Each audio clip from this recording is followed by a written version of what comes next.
J'ai trouvé qu'Adil, il avait un très beau cadre, un peu bas, mais un beau cadre quand même. C'est-à-dire qu'au lieu d'être vraiment droit, il était un peu bas, mais il était bas constamment. Donc je pense qu'il a voulu s'adapter à la taille d'Anna, qui est un peu plus petite que lui, alors que c'est pas dans les bras qu'on s'adapte à la taille de sa danseuse, c'est dans les jambes. Il avait de très belles lignes dans ses poses. Les bras étaient bien placés, les mains aussi, c'était vraiment très joli. Il a vraiment amélioré son haut du corps. Il était, comme d'habitude, très expressif.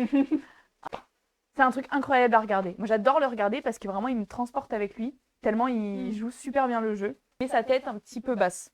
Pareil. C'est les yeux qui doivent se baisser, Ouais. pas la tête. Pas la tête. C'est dommage quand même les petits pas d'appui. Parce qu'on n'avait pas vu ça avant chez lui. Mais Ouais. bon, ça veut dire que la Corée était compliquée. Et alors sinon, je suis complètement alignée avec ce qu'a dit Chris. Réussir à faire passer des émotions alors que techniquement, c'est moins fort, justement, c'est super. Et en fait, c'est pas qu'il a pas compris ou qu'il a mal fait, mais c'est juste qu'il doit faire pareil x10. Ouais. En fait.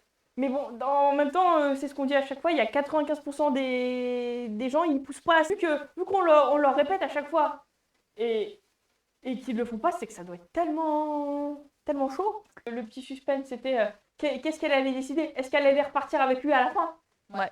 Eh ben non. Et ben non. Dans l'interprétation, il n'a pas dû aller chercher bien loin.